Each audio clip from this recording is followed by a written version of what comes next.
창세기 41장 25절로 36절의 말씀입니다. 요셉이 바로에게 아뢰되 바로의 꿈은 하나라. 하나님이 그가 하실 일을 바로에게 보이심이니이다.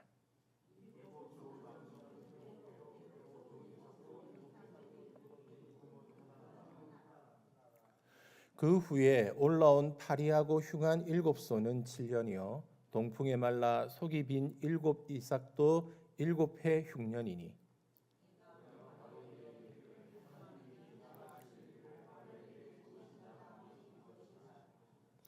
온 애굽 땅에 7해 큰 풍년이 있겠고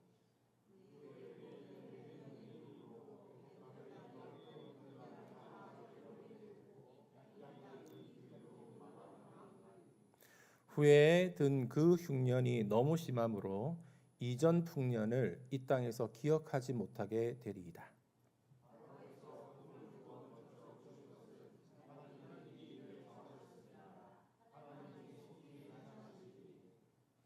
이제 바로께서는 명철하고 지혜 있는 사람을 택하여 애굽 땅을 다스리게 하시고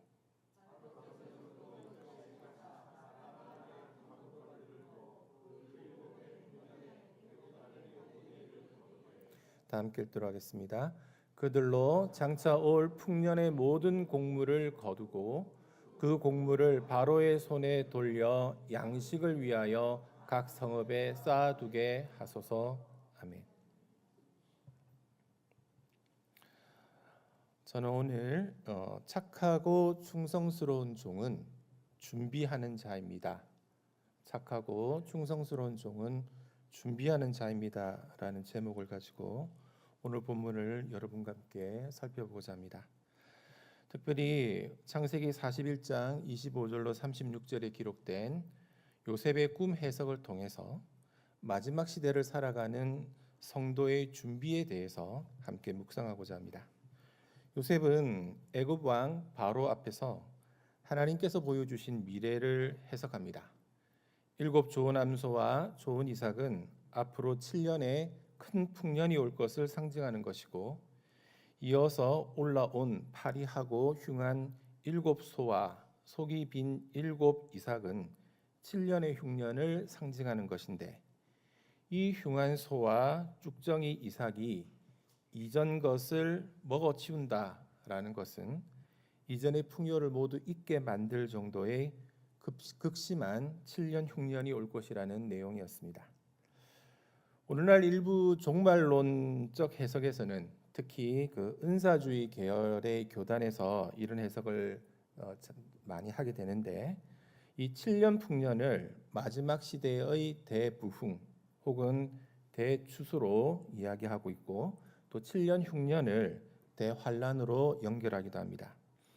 그런데 예수님께서나 성경에서는 마지막 때에 대환란이 있을 것이라고는 말씀을 하셨지만 그 이전에 대부흥이 대추수가 있을 것이라고 직접적으로 말씀하신 적은 없습니다. 예언자들은 또 많이 그런 이야기를 하죠. 물론 하나님께서는 자신의 열심으로 마지막 시대에도 영혼들을 구원하시고 또 복음을 전파하시는 역사가 분명히 있게 하실 것입니다. 그러나 우리는 조심해야 합니다. 성경이 명확하게 말하지 않은 부분을 지나치게 확대하여서 마치 반드시 거대한 세계적인 부흥이 선행될 것처럼 단정해서는 안 됩니다. 오늘 본문이 강조하는 것은 풍년 자체보다도 그 풍년을 완전히 삼켜버릴 만큼의 극심한 흉년입니다. 오늘 본문 30절은 이렇게 말합니다.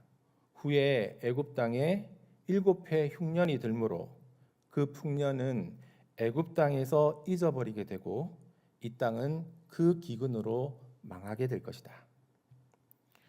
오랜 풍년이 있었음에도 사람들은 그것을 기억하지 못할 만큼 무서운 흉년을 맞이하게 된다는 것입니다. 그래서 요셉은 단순히 꿈 해석으로 끝나지 않고 이 애굽 땅이 망하지 않고 흉년을 극복할 수 있도록 실제적인 준비를 제안합니다. 명철하고 지혜 있는 사람을 택하여 애굽 땅을 다스리게 하십시오. 나라 안에 감독관을 두어 7년 풍년 때에 곡물을 거두어 양식을 위해 각 성읍에 저장하게 하십시오. 그렇게 하면 애굽 땅이 흉년으로 인해 망하지 않게 될 것입니다. 자, 그렇다면 오늘 본문을 통하여서 우리가 생각해 봐야 할 중요한 질문은 이것입니다. 성경은 분명히 마지막 때의 환난을 이야기하고 있는데 나는, 그리고 우리 가정, 우리 교회는 요셉처럼 이를 위해서 어떻게 준비하며 살아가고 있는가? 어떻게 준비된 자로 살고 있는가? 저는 그 답을 예수님께서 말씀하신 종말의 비유들 속에서 함께 찾아보고자 합니다.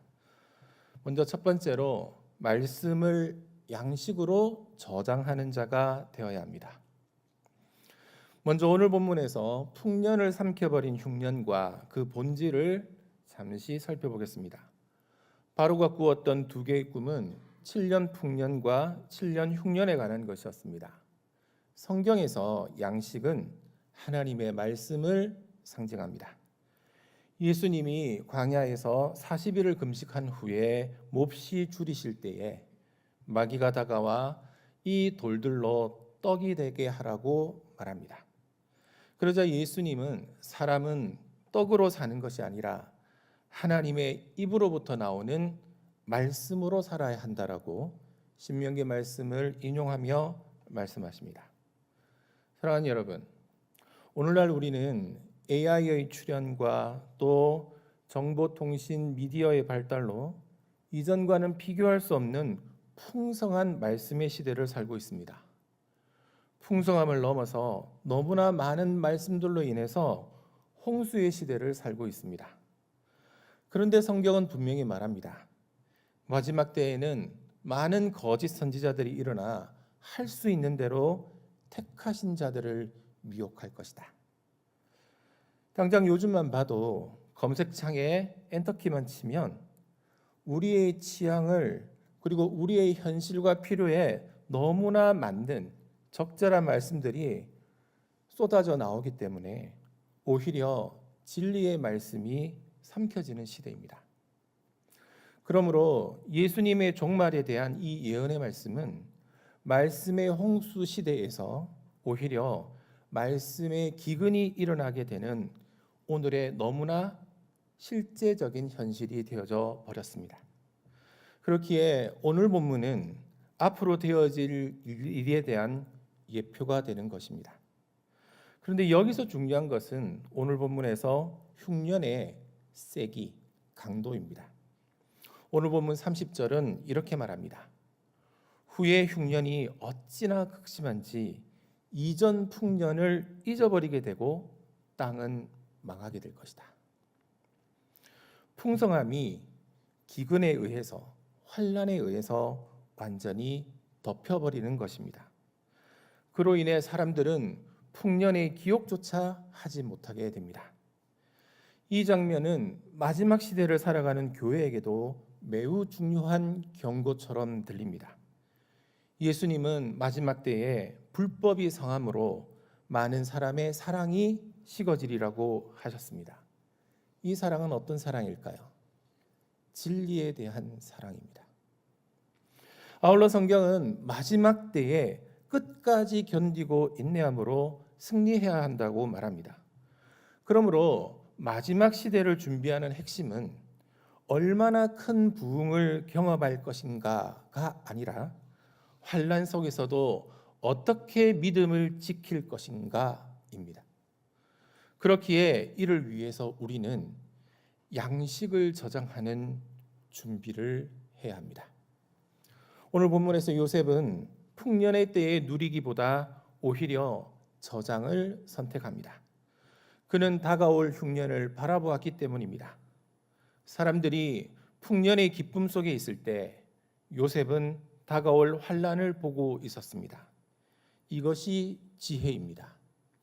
이것이 지도자로서의 통찰력입니다. 그러므로 참된 영적 지혜는 현재의 풍성함에 취하는 것이 아니라 다가올 시험의 날을 대비하는 것입니다. 특별히 우리나라를 위해서 지금의 우리나라를 위해서도 그 이후에 다가올 상승의 곡선이 있으면 하강의 곡선도 있을 건데 이것을 또한 생각하고 준비할 수 있는 그러한 지도자들로 주님이 세워주시기를 함께 기도해야 될 줄 믿습니다. 오늘날 교회도 마찬가지입니다. 우리는 단순히 감정적인 열광만을 추구해서는 안 됩니다. 일시적인 뜨거운 분위기, 순간적인 감동, 외적인 성장만으로는 마지막 때를 견딜 수가 없습니다. 말씀대로 환난과 기근의 날은 분명히 다가오고 이를 위해서는 저장된 양식이 필요합니다. 깊이 쌓여진 말씀, 훈련되어진 믿음, 기도의 습관, 진리에 대한 분별, 그리고 고난 가운데서도 흔들리지 않는 중심이 필요한 시대입니다. 풍년의 시대에는 많은 사람이 즐거워하고 기뻐할 수 있습니다. 그러나 그 즐거움은 오래가지 않습니다. 이전의 즐거움은 기억도 나지 않을 만큼의 흉년의 시대가 다가옵니다.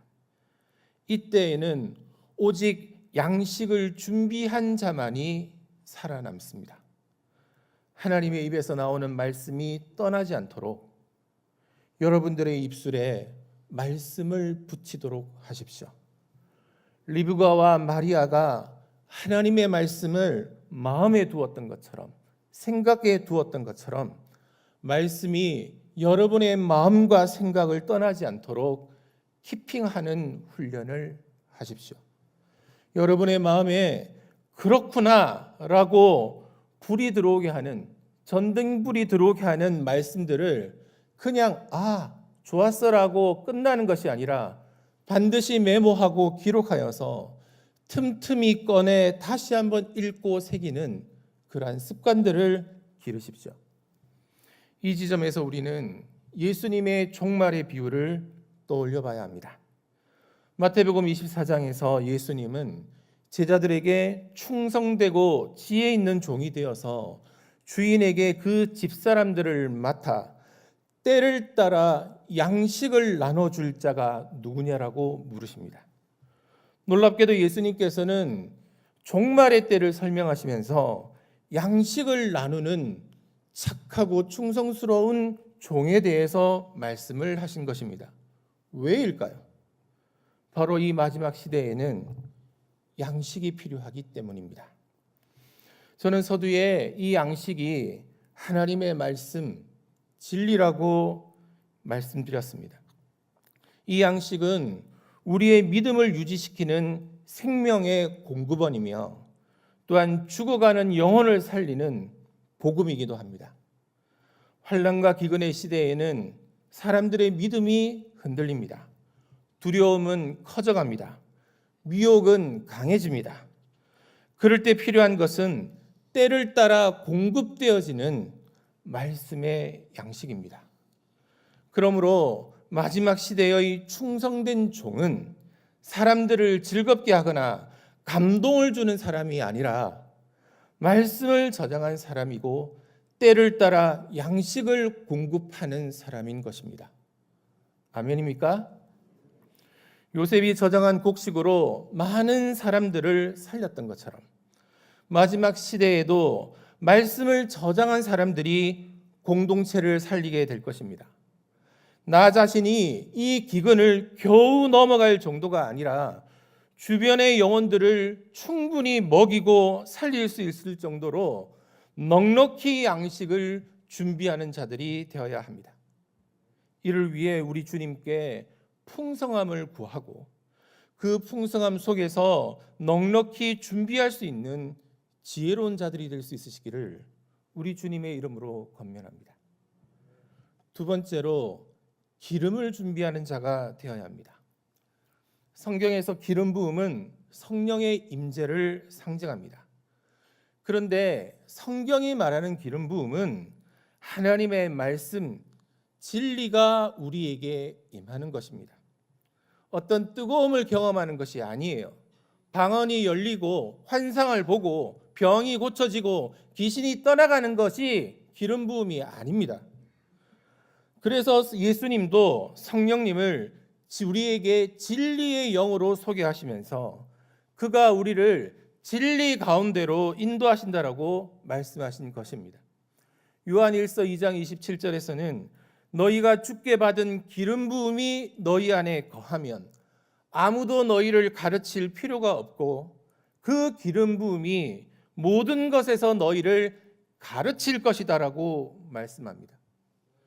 예수님은 양식을 준비하는 착하고 충성스러운 종에 이어서, 이것이 마태복음 24장에 나오는데요, 그게 이어져서 마태복음 25장에서는 10처녀의 비유를 말씀하십니다. 5은 슬기로웠고 5은 미련했습니다. 그 차이는 단 하나였습니다. 기름을 준비했는가입니다. 미련한 처녀들도 등은 가지고 있었습니다. 겉모습은 같았습니다. 그러나 신랑이 왔을 때 그 차이는 명백히 드러나게 되었습니다. 기름을 준비하지 못한 자들은 결국 문 밖에 남겨졌습니다. 여기서 중요한 것은 신랑이 늦어진다라는 점입니다. 사랑하는 여러분, 마지막 시대는 생각보다 긴 기다림과 인내의 시간일 수 있습니다.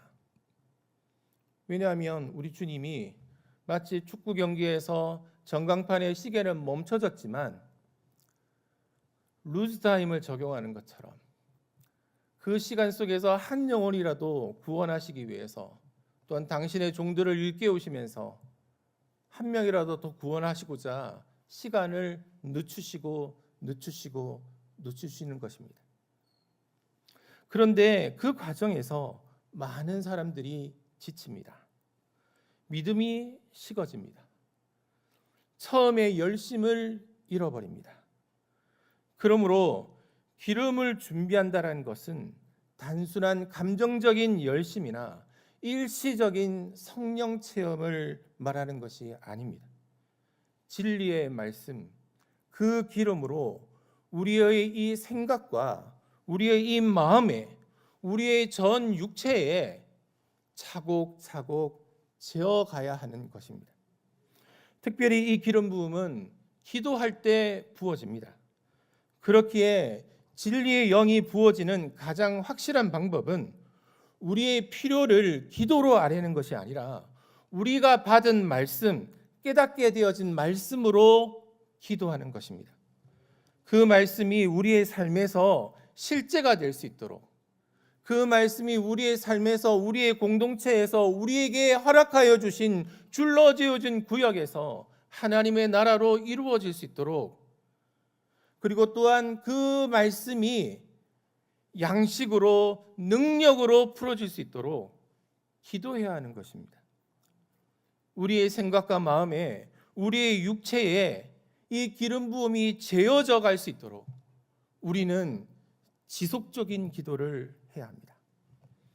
무엇보다 이 기도 시간은 우리의 생각과 뜻을 하나님께 관철시키는 시간이 아니라 오히려 우리의 생각과 뜻이 하나님의 생각과 뜻에 굴복되어지는 시간입니다. 그렇기에 말씀으로 기도하게 되면 우리의 생각이 걸러지면서 또 그 생각과 함께 짝을 이루어 있던 그 말씀 안에 있던 교묘한 불순물들이 같이 걸러지게 될 것입니다. 우리는 이것을 통해서 진리를 분별할 수 있게 됩니다. 그리고 그 진리는 우리를 하나님의 뜻과 생각 속으로 들어가도록 인도합니다. 사랑하는 여러분, 그럴 때 우리는 진정한 주님의 마음을 아는 자, 그리고 그 주님의 마음을 위로할 수 있는 자, 또는 함께 그 주님의 뜻과 생각을 가지고 카운셀을 할 수 있는 주님의 모사가 될 수 있는 것입니다. 그러므로 말씀으로 기도함으로 기름 부음을 통해 기름을 준비하는 그러한 저와 여러분들이 될 수 있으시기를 우리 주님의 이름으로 권면하고 축복합니다. 이제 오늘의 말씀을 정리하도록 하겠습니다. 사랑하는 성도 여러분, 오늘 우리는 7년 대풍년의 시기에 오히려 다가올 흉년을 준비한다는 요셉의 지혜와 통찰력을 통해서 마지막 때를 살아가는 저와 여러분들은 무엇을 준비하며 살아가고 있는지, 그리고 또한 살아가야 하는지를 돌이켜보고 적용해 보게 됩니다. 우리는 풍년의 때에 요셉처럼 말씀의 양식을 저장해야 합니다. 지금은 말씀을 아주 가볍게 소비하는 시대가 아닙니다. 쇼츠로 아주 인상 깊게 엄청난 말씀, 좋은 말씀들이 좋은 영상들로 나오는 시대입니다. 그런데요, 그 말씀이 여러분의 생각 속에, 여러분의 마음 속에 재어져 가고 있습니까? 그냥 여러분 소비하고 있진 않나요? 성경을 아날로그적으로 소리 내어서 입에 붙이시고 하가하시고 묵상하여서 우리의 마음과 생각에, 육체에 쌓아야 합니다. 환난의 시대엔 오직 저장된 말씀만이 우리를 붙들게 됩니다. 이를 위해 첫 번째로 우리는 서로에게 양식을 나누는 사람이 되어야 합니다. 그래서 평소에 더 많은 양식을 저장해야 합니다. 예수님은 때를 따라 양식을 나누는 종을 칭찬하셨습니다. 오늘날 우리 교회는 서로를 살리는 공동체가 되어야 합니다. 진리로 격려하고 붙들어줘야 합니다. 마지막 때일 시대일수록 진정한 사랑은, 찐 사랑은 진리를 함께 붙드는 것입니다. 둘째로 슬기로운 다섯 처녀처럼 기름을 준비해야 합니다. 이를 위해 기도의 삶을 회복해야 합니다. 기도는 우리의 필요를 관철하는 종교 행위가 아닙니다. 기도 시간은 내 생각을 내려놓고 주님의 생각에 거하는 가운데 그분의 힘으로 살아가게 하는 기름 부음이 이루어지는 시간입니다. 우리는 이를 통해서 영적 분별력이 키워지게 될 것입니다. 아울러 억눌리고 지친 자들을 진리로 위로하고 붙들어 줄 뿐 아니라 기도로 세워 주어야 합니다. 이러한 지혜롭고 충성스러운 종이 될 수 있도록, 그러한 시티미션 처치가 될 수 있도록 이 새벽에 다 함께 부르짖으며 기도하도록 하겠습니다. 함께 찬양 올려드리고요, 합심해서 기도하도록 하겠습니다.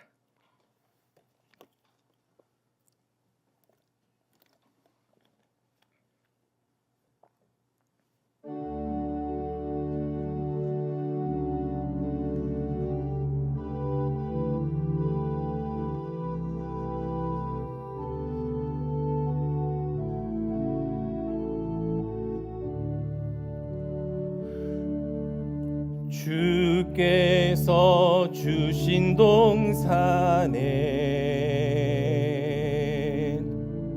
땀 흘리며 씨를 뿌리며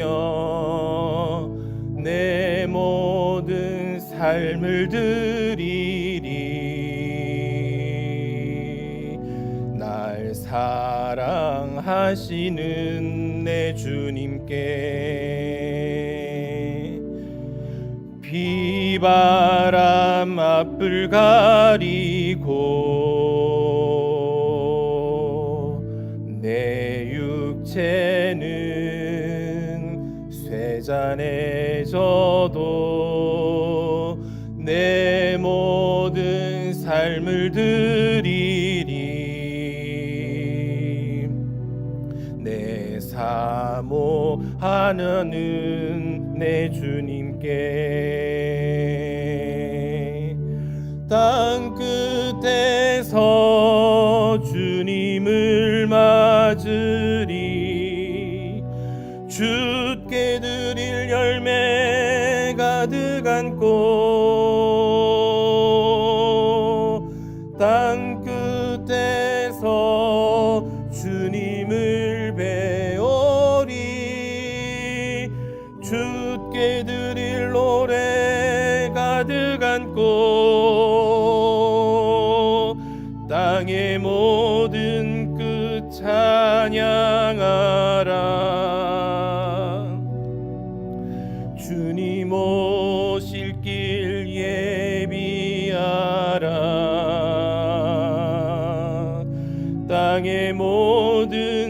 끝에서 주님을 찬양하라.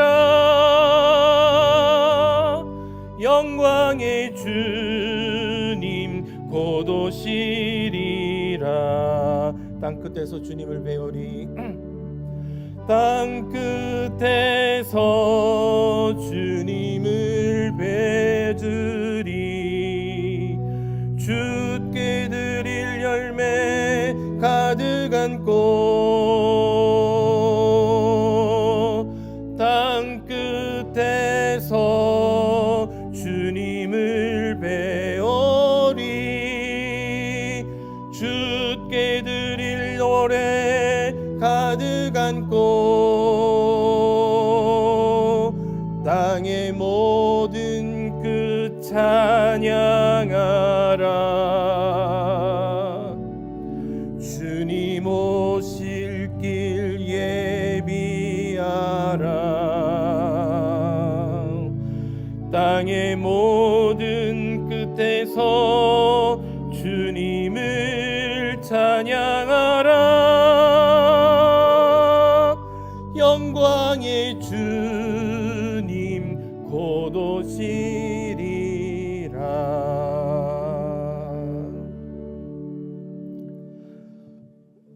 마태복음 24장에 착하고 충성스러운 종이 때를 따라 양식을 나눠줄 자가 누구냐라는 그 말씀에 보면 그 뒤에 이런 말씀이 있습니다. 주인이 더디 오리라 생각하여 탱자탱자 놀면서 종들을 때리는 구박하는 그러한 자들에게 나중에 주님이 오셔서 외식하는 자의 벌에 처하게 하신다라고 나와 있습니다. 사랑하는 여러분, 우리가 주님이 오실 것을 믿으십니까? 우리 성결교회의 가장 큰 자랑은 주님이 다시 오심을 믿는 재림의 신앙입니다. 주님이 다시 오실 것입니다. 곧 오실 것입니다. 그 주님을 준비하는, 주님의 길을 예비하고 또한 주님 때를 따라 양식을 나눠줄 수 있는 저희들이 되었으면 좋겠습니다. 오늘 이 말씀을 생각하면서 주님 양식을 준비하는 인생이 되게 해주십시오. 기름을 준비하는 인생이 되게 해주십시오. 주님, 우리에게 우리 하나 겨우 살리는 정도가 아니라 나의 가족을 살리고 나에게 맡겨진 공동체를 살릴 수 있을 만큼 풍성하게 부어주십시오. 주님, 제가 준비하겠습니다. 우리 한번 크게 주여 한번 외치고 기도하도록 하겠습니다. 주여